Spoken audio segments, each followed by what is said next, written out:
यह प्रस्तुति एक पुस्तक श्रृंखला से तैयार की गई है जिसका शीर्षक है भारत का कम्युनिस्ट आंदोलन और रूसी क्रांति के सबक। रूसी क्रांति के 100 साल श्रृंखला की आखिरी कड़ी।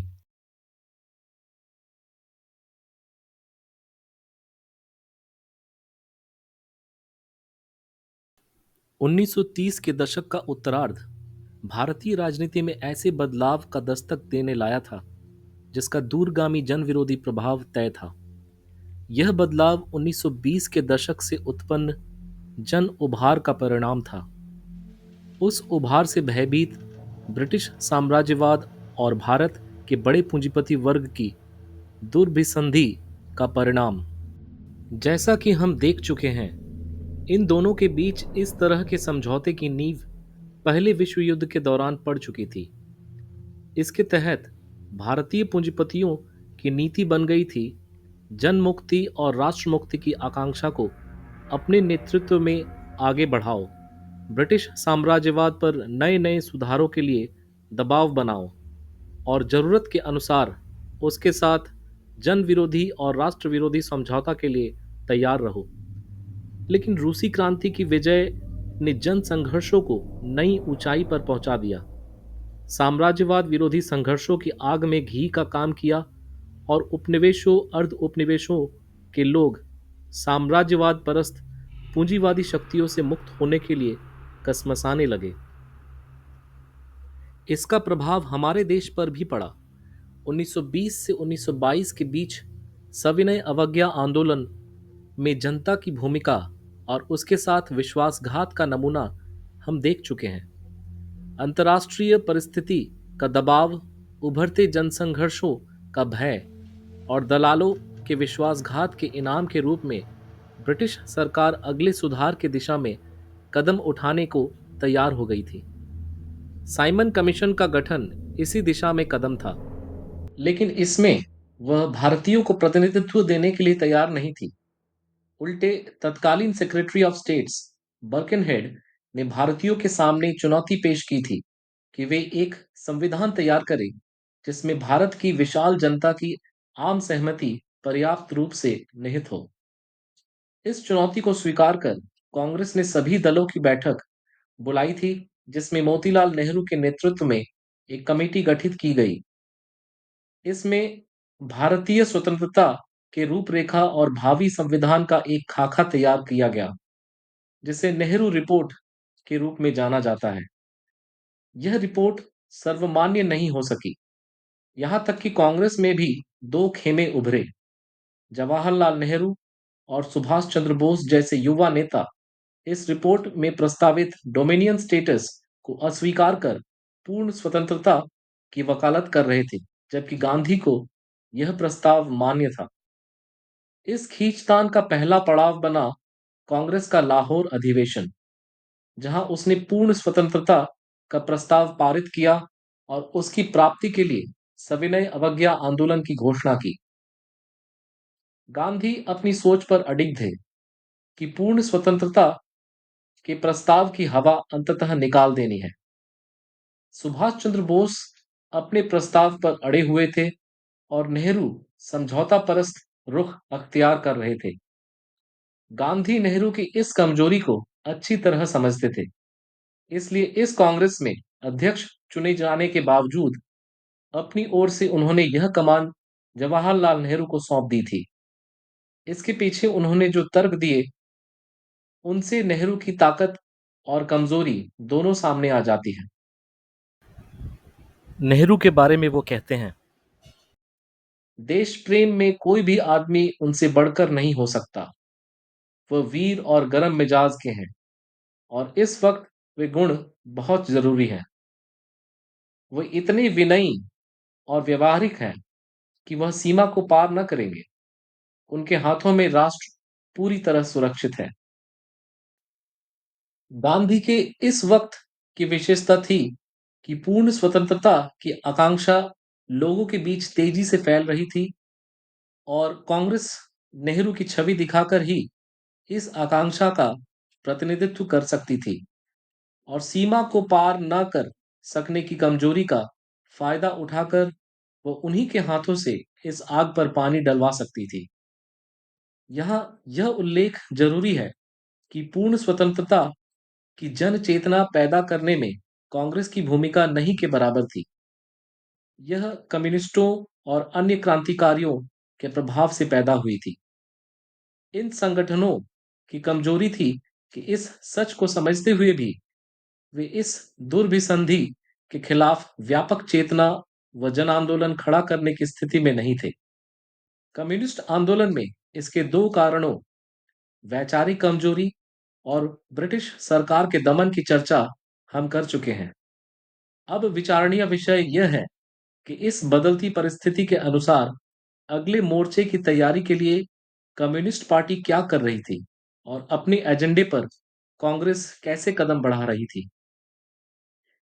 इस दशक की शुरुआत पूर्ण स्वराज के लिए सविनय अवज्ञा आंदोलन के आह्वान के साथ हुई थी।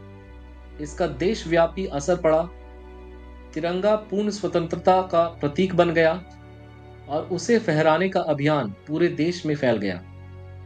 इसी बीच चटगांव, पेशावर और शोलापुर की घटनाओं से अंग्रेजों के कान खड़े हुए और कांग्रेसियों के माथे पर चिंता की लकीरें उभरने लगी।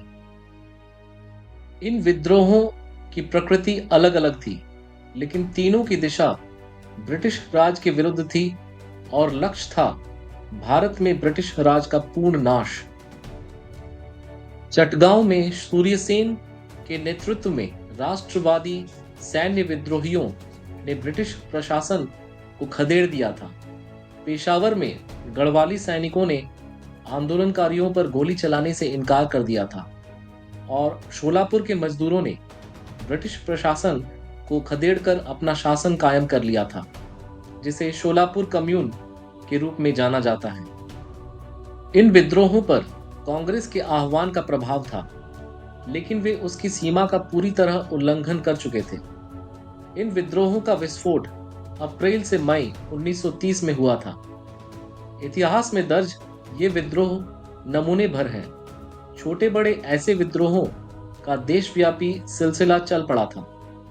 ऐसे ही आंदोलनों और विद्रोहों के दबाव में ब्रिटिश साम्राज्यवादियों ने कांग्रेस तथा अन्य समर्थकों के साथ ब्रिटिश राज की छत्र छाया में भारतीय पूंजीवाद के प्रतिनिधियों के हाथ सत्ता सौंपने के लिए समझौता वार्ता का प्रस्ताव दिया, जिसे गोल मेज कॉन्फ्रेंस के रूप में जाना गया।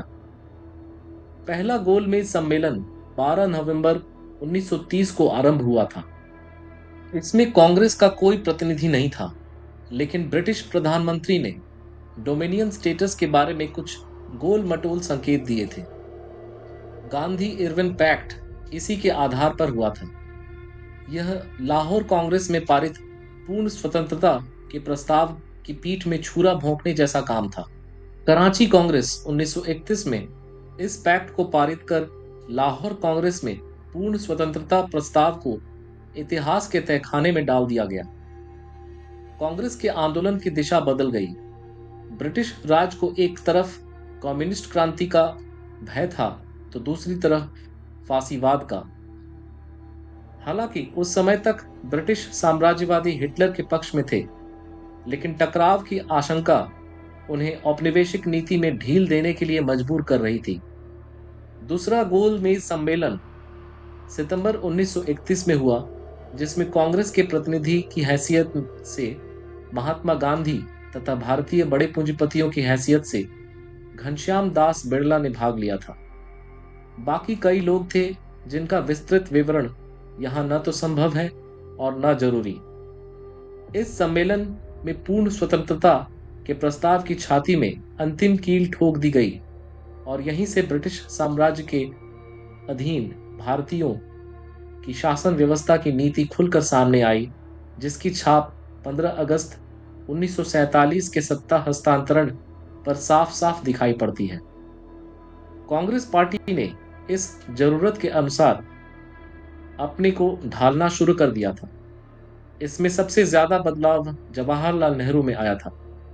गांधी शुरू से लेकर अंत तक पूरी तरह स्पष्ट थे कि भारत को ब्रिटिश साम्राज्य के भीतर रहकर ही स्वराज की मांग करनी चाहिए। इस प्रकार ब्रिटिश नीति में बदलाव से उनकी स्थिति मजबूत हो रही थी। दूसरी तरफ सुभाष चंद्र बोस की नज़र में फासिज्म की विश्व विजय की स्थिति को सुदृढ़ करते हुए इस संघर्ष को आगे बढ़ाया जाना चाहिए था। इस मोड़ पर लाहौर कांग्रेस में पूर्ण स्वतंत्रता के लिए कंधा से कंधा मिलाकर लड़ने वाले बोस और नेहरू अलग अलग खड़े नजर आए। अपनी नई नीति का औचित्य साबित करने के लिए नेहरू के तर्क इस प्रकार थे।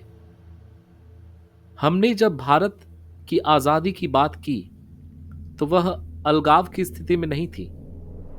हम लोग शायद अन्य देशों की तुलना में ज्यादा महसूस करते थे कि पुराने किस्म के पूर्ण राष्ट्रीय स्वतंत्रता के दिन लद गए और विश्व सहयोग का नया युग शुरू होना चाहिए। अतः हम लोगों ने बार बार स्पष्ट किया कि किसी अंतर्राष्ट्रीय ढांचे में अन्य देशों की साझेदारी में हम लोग आजादी को सीमित करने के लिए पूरी तरह सहमत हैं। विश्व सहयोग का नया दौर जैसे जुमले की आड़ में नए किस्म की अर्ध गुलामी को छुपाने की कोशिश हो रही थी। उस समय तक नेहरू कॉमनवेल्थ में शामिल होने को तैयार नहीं थे, लेकिन 1947 आते आते एक कदम और पीछे हटे और आजाद भारत उसमें शामिल हो गया। 1936 में लखनऊ कांग्रेस के अध्यक्ष के रूप में जवाहरलाल नेहरू के भाषण का यह अंश कांग्रेस के लिए मुखौटा था, जहां वो कहते हैं, दुनिया और भारत की समस्याओं के समाधान की मुख्य कुंजी समाजवाद में निहित है, और जब मैं इस शब्द का प्रयोग करता हूं तो मैं अस्पष्ट मानवतावाद के अंदाज में ऐसा नहीं करता, बल्कि वैज्ञानिक आर्थिक अर्थ में करता हूं। अपने सपनों के समाजवाद का अंतिम लक्ष्य वे इन शब्दों में व्यक्त करते हैं। इसका मतलब है नई सभ्यता, वर्तमान पूंजीवादी व्यवस्था से मौलिक रूप से भिन्न। इसके लिए वे सामाजिक आर्थिक संबंधों से लेकर राजनीति तक में मौलिक बदलावों की घोषणा करते हैं, यह जानते हुए कि कार्य समिति उसके कार्यान्वयन की अनुमति नहीं देगी। यह कांग्रेस का मुखौटा था जो त्रिपुरी कांग्रेस 1939 में सुभाष चंद्र बोस के कांग्रेस अध्यक्ष बनने के बाद फट गया। बोस हरिपुरा कांग्रेस 1938 में भी अध्यक्ष रहे थे। तब इस बार इस मुखौटे से इतनी चुभन क्यों होने लगी? इसलिए कि अब विश्व युद्ध के कदमों की आहट सुनाई पड़ने लगी थी और कांग्रेस आला कमान नहीं चाहता था कि इस संकट की घड़ी में दिखावा के लिए भी ऐसे लोग सर्वोच्च पद पर बने रहे। इसलिए वामपंथी इस बात पर खुश हो सकते हैं कि कम्युनिस्ट आंदोलन के स्वर्णिम काल में कांग्रेस के भीतर उनकी पैठ इतनी मजबूत हो गई कि गांधी की इच्छा के विपरीत उन्होंने अपनी मर्जी का अध्यक्ष चुन लिया था। लेकिन उन्हें यह भी मानना पड़ेगा कि यह मजबूती पानी की लकीर की तरह थी। तब यह हुआ कैसे कि कांग्रेस में निर्वाचित अध्यक्ष को हटना पड़ गया?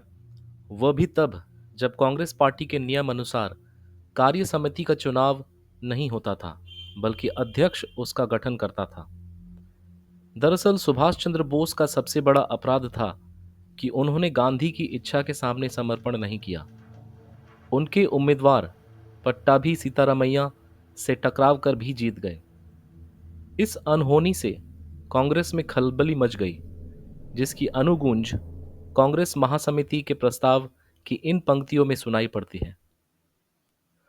उस संकटमय हालत को मद्देनजर रखकर कि ऐसे संकट के दौरान सिर्फ गांधी जी ही कांग्रेस और देश का नेतृत्व कर विजय प्राप्त करा सकते हैं, कमेटी यह जरूरी समझती है कि कांग्रेस की कार्यकारिणी को उनका शंकाहीन विश्वास प्राप्त हो और अध्यक्ष से अनुरोध करती है कि वह गांधी जी की इच्छा अनुसार वर्किंग कमेटी गठित करे। यह प्रस्ताव पास हुआ और कई कांग्रेस सोशलिस्टों और वामपंथी राष्ट्रवादियों ने इसके पक्ष में वोट दिए थे। यह अनुरोध वस्तुतः आदेश और इस बात के लिए दबाव था कि सुभाष बोस गांधी भक्त वर्किंग कमेटी की कठपुतली बनकर काम करें या अध्यक्ष पद से इस्तीफा दें।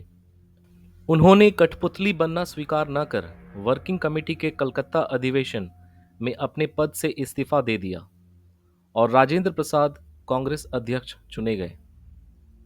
उस समय जवाहरलाल नेहरू क्या कर रहे थे? हम देख चुके हैं कि लाहौर कांग्रेस में पूर्ण स्वतंत्रता के बारे में व्यक्त अपने विचारों से वे पीछे हट चुके थे और अब समिति स्वतंत्रता या ब्रिटिश साम्राज्यवाद या समग्र साम्राज्यवाद के अधीन स्वतंत्रता में यकीन करने लगे थे। इस बदलाव के तहत राष्ट्रीय अंतर्राष्ट्रीय मुद्दों पर उनके और सुभाष बोस के विचारों में अंतर आ गए थे। अंतर्राष्ट्रीय गोलबंदी के क्रम में वे विश्व जनवाद के रक्षक आंग्ल अमेरिकी खेमे के साथ थे, जबकि सुभाष बोस फासिस्ट ताकतों के पक्ष में। इस विवाद पर नेहरू की अभिव्यक्ति यह है। वो कहते हैं, कांग्रेस कार्यकारिणी के अन्य लोगों और उनके दृष्टिकोण में भारी अंतर था, विदेशी और अंदरूनी दोनों मामलों में। इससे 1939 के प्रारंभ में टूट की स्थिति पैदा हुई। उसके बाद वे कांग्रेस की नीतियों पर खुला हमला बोलने लगे और अगस्त 1939 में कांग्रेस कार्यकारिणी ने अपने पूर्व अध्यक्ष के खिलाफ अनुशासनात्मक कार्रवाई का असाधारण कदम उठाया। नेहरू कांग्रेस के दक्षिणपंथी केंद्र के साथ समझौता कर चुके थे। सुभाष चंद्र बोस पूरी दृढ़ता के साथ फासिस्ट खेमे की ओर कदम बढ़ा चुके थे। साम्राज्यवाद विरोधी जन मोर्चा विश्व युद्ध की आहट से ही चरमराने लगा था और कम्युनिस्ट अकेला पड़ने लगे थे। भारतीय कम्युनिस्ट पार्टी का नेतृत्व इस कमजोरी को क्यों नहीं समझ पाया, जबकि उसके पास इसे समझने के प्रत्यक्ष और अप्रत्यक्ष दोनों साक्ष्य मौजूद थे।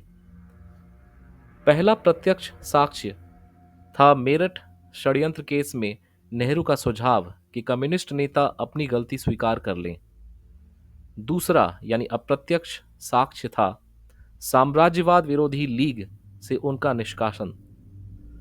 लीग को ऐसा क्यों करना पड़ा, इसका उल्लेख नेहरू अपनी आत्मकथा मेरी कहानी में किया है, जहां वो कहते हैं, 1931 में कांग्रेस और सरकार के बीच दिल्ली में समझौता हुआ और उसमें मैंने जो हिस्सा लिया उसकी वजह से यह लीग बहुत ज्यादा नाराज हो गई और उसने मुझे निकाल बाहर किया, या ठीक ठीक यूं कहिए कि उसने मुझे निकालने के लिए एक प्रस्ताव भी पास किया। मैं यह मंजूर करता हूं कि मैंने उसे नाराज होने का काफी मसाला दिया था, लेकिन फिर भी वह मुझे स्थिति साफ करने का कुछ मौका दे सकती थी।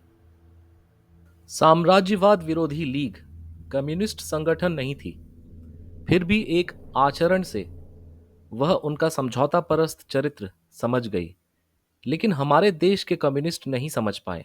यही सवाल सुभाष चंद्र बोस के मामले में भी पूछा जा सकता है, क्योंकि उनके फासिस्ट चरित्र के खिलाफ जब आवाज उठी उस समय तक डोर हाथ से छूट चुकी थी। त्रिपुरी कांग्रेस में कम्युनिस्ट सोशलिस्ट गठजोड़ सुभाष बोस को फिर अध्यक्ष बनाए जाने के खिलाफ खड़ा हुआ, लेकिन इसके पीछे उनका तर्क आत्मघाती था। उसमें कहा गया, संयुक्त राष्ट्रीय नेतृत्व के तहत संयुक्त संघर्ष की विजय की एकदम गारंटी है।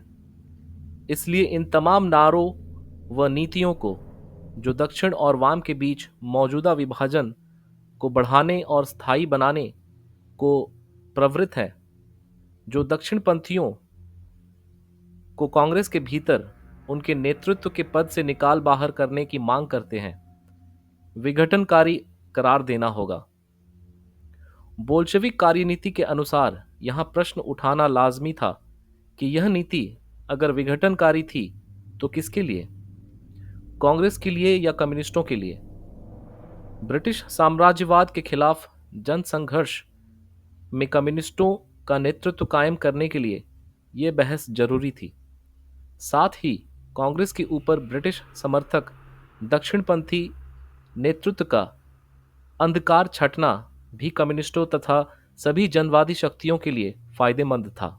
लेकिन यह बात कम्युनिस्ट नेतृत्व के जहन में नहीं आ पाई थी। यह गांधीवाद के सामने समर्पण की आत्मघाती नीति थी। इसके पीछे का तर्क तत्कालीन महासचिव के लेख वाम एकता कहां खड़ी है कि इन पंक्तियों में मिलता है। आज सिर्फ कांग्रेस ही साम्राज्यवाद के खिलाफ जनसंघर्ष का उपकरण हो सकती है। कांग्रेस को तोड़ना आत्महत्या करने एवं साम्राज्यवाद के खिलाफ संघर्ष का परित्याग कर देने के समान है। इन पंक्तियों की तुलना रूसी क्रांति के इतिहास में बोल्शेविक मेंशेविक विवाद से कर लीजिए। इस विवाद में मेंशेविक इस समझ के कायल थे कि रूस की क्रांति अपने मूल चरित्र में पूंजीवादी जनवादी है, इसलिए इसमें नेतृत्वकारी भूमिका पूंजीपति वर्ग की होगी और मजदूर वर्ग की भूमिका सहयोगी होगी। इससे वे निष्कर्ष निकालते थे कि मजदूर वर्ग को ऐसा कदम नहीं उठाना चाहिए जिससे पूंजीपति डर जाएं। इसके विपरीत बोल्शेविक नीति थी कि साम्राज्यवाद के युग में रूसी पूंजीपति क्रांति को मुकम्मल नेतृत्व देने की स्थिति में नहीं है। इसलिए मजदूर वर्ग को यह झंडा उनसे छीन लेना चाहिए। क्रांति अपने पूंजीवादी जनवादी कार्यभार पूरा कर समाजवाद की दिशा में बढ़ जाएगी। इससे साफ हो जाता है कि इस स्वर्णिम काल की रणनीति बोल्शेविक नहीं मेंशेविक बुनियाद पर खड़ी थी।